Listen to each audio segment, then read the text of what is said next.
ঘরে ঢুকলো, ঢুকার পরে কি করলো? মূর্তি ঘরে ঢুকার পরে ছোট মূর্তি থেকে শুরু করলো, আমার বাবা পিতা আজব তোমাদের জন্য এই যে খাবার দিয়ে গেছেন, একটু খাও, সখী খাও, খাও। ওরা খাই না, একটু খাও না, একটু খাই না। ওরা ছাতা করে লেট ঢুকেছিল, পরে ভাঙি শেষ, দুই হাত নেই, তারপরে একটু খাও। ও খায় না, ওর মাথার পরে একবারই মাথার খুলে দিয়ে গেছে। আর জায়গাটা মধ্যে একটা ধরলো, তুমি একটু খাও না কেন? আমার পিতা আজব কোরআনের ভাষা আল্লাহ বলেছেন তোমাদের প্রেমিক আমার পিতা ছিল, সুতরাং আমার পিতা দিয়ে গেছে, এগুলো তোমরা একটু খাও দেখি। ও খায় না, তারপরে একবারই পাও শেষ, সামনে আগায় গেছে, ও খায় না, শেষ পর্যন্ত পুরা দিয়ে সবগুলি ভেঙে শেষ করছে শয়তান। কেননা এই গুণে ভাঙলে আমার কোনো গুনাহ হবে না, বরং আমার আল্লাহ রাব্বুল আলামিন নবী ইব্রাহিম আমার প্রতি খুশি হয়ে যাবে। সমস্ত মানুষ মেলার ভিতরে এদিক কাম শেষ হয়ে গেছে, আল্লাহ পাক মানে কায়মত তাই করলেন, ফাজাআলাকুম জুজাসান ইল্লা কাবীরান লাকুম লাআল্লাহুম ইয়ারজিউন। এমন অবস্থায় করেছে, কারো হাত নাই, কারো পা নাই, কারো মাথা নেই, কারো দাঁত নাই, একজনের এক একটা সর্বনাশ হয়ে গেছে। ইবলিস শয়তান মানুষের রূপ ধারণ করে কাঁদতে কাঁদতে চোখ মুছতে মুছতে মেলার দিকে রওনা করেছে। লোকেরা জিজ্ঞাসা করলো, কান্দো কেন? কাঁদবো না, মূর্তি ঘরে যাই দেখো, লাখ মারা উচ্চা কিছু নাই, সব করে ভেঙে শেষ করেছে। ওরা বলে কয় কি কয় হ্যাঁ, এ কাজ করলো কে? কে করতে পারে? কে করলো এমন কাজ? কে করলো? কে বুঝতে পারে? সালাম বলেছিলেন তার পিতাকে যেন নাজারা নাজারাতান ফিন নুজুমি ফাকালা ইন্নী সাকিকুম ফাতাওয়াল্লাউ আনহু মুদবিরিন।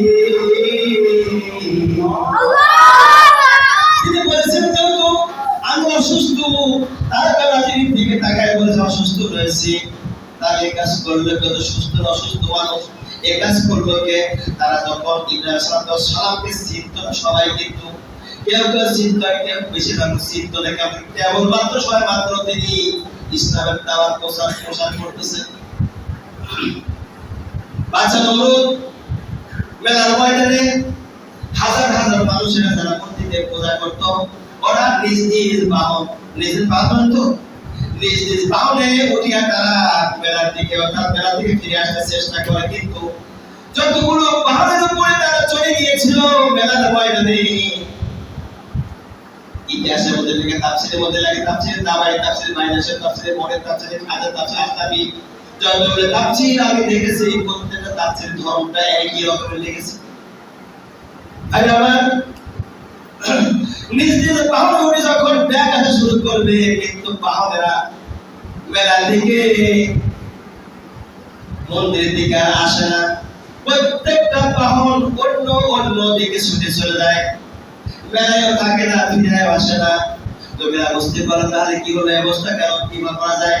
সমস্ত বাহন যখন চলে গেল এদিক ওদিকে, তারা চিন্তা পেরেশানি হয়ে গেল, আমরা কিভাবে করে আমাদের এই মূর্তি করে দেখতে যাবো ভাঙা সোয়া জিনিসগুলো।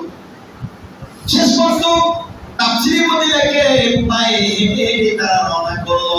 রওনা করার পরে দেখে যে কারো হাত নাই, কারো পা নাই, কারো গলা নাই, কারো বুক নাই, ওরা ইজ্জত মতো বানাইছিল ওগুলো ভাঙে শেষ, সর্বনাশ।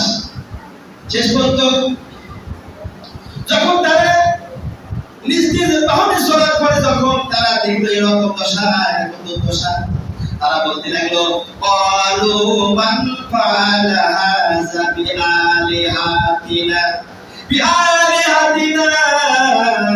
ইন্নাহু লামিনাত তালিমিন।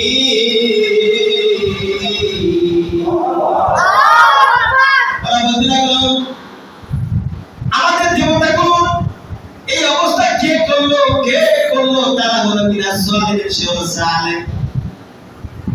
তারা বলে এমন কাজ কেউ করতে পারে না, সে বলে জানে এই জন্য এই কাজটা করেছে। হাতে একটি কথা বলি ভাই, এই যে ভিডিও হচ্ছে, আমার টার্গেট প্রায় 30-32 বছর আলোচনা করি, কোনদিন ভিডিও আমি দিই নাই। বিভিন্ন লোকেরা দিয়েছে, আমি দেই নাই, আমার ভিডিও আমি দিতাম না। অনেক মানুষের অনুরোধে প্রায় 9 মাস যাবত ধরে আমি 8 মাস কোথায় শেষের দিকে নামাজ পড়েছে এই ভিডিওগুলো করা হয়। আর এই করার প্রথম নম্বর লাভ হলো এই, যখন এই ভিডিও মানুষের দ্বারা পৌঁছাবে, এই কথাগুলো তারা শুনবে, হিন্দু শুনতে পারে, মুসলমান শুনতে পারে, একটা হেদায়েতের রাস্তা তার দুয়ার খুলে যাবে। এই দুয়ার খুললে পরে এই সাথে আমাদের রসিলা করে আমার আল্লাহ, আপনারা যে সুবহানাল্লাহ আলহামদুলিল্লাহ আল্লাহু আকবার কইতেছেন, শব্দগুলো সেখানে যাচ্ছে না যাচ্ছে না? এই যাবার কারণে আপনাদের আর আমার নেকি কিয়ামতের দিন এত বেশি হবে, এই রসুল আমার আল্লাহ আমাদেরকে জান্নাতুল ফেরদাউস নসিব করতে পারে। সেই জন্য এই ভিডিওগুলি করা হয়। এখানে কোনো রাজনীতি কথা বলা হয় না, তা বলা হয় সরকারের বিরুদ্ধে কোনো কথা বলা হয় না, ভয়ের কোনো কারণ নেই, কষ্টের কোনো কারণ বলো, বুকের সাহস আর পাড়া থাকতে হবে আলোচনা করার জন্য। কথা বলে তাহলে আলোচনা ভাবে করে দিতে পারবে না। আমার 8 মাসের ভিতরে প্রায় 11,000 ভিউ হয়েছে, আলহামদুলিল্লাহ করি।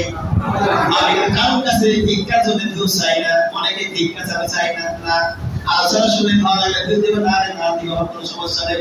উদ্দেশ্য কিয়ামতের দিন রসুল করে আমার আল্লাহ যদি আমারে মাফ করে, আমার সাথে যারা থাকবে আমি তাদের জন্য ক্ষমা করে দেব। আমি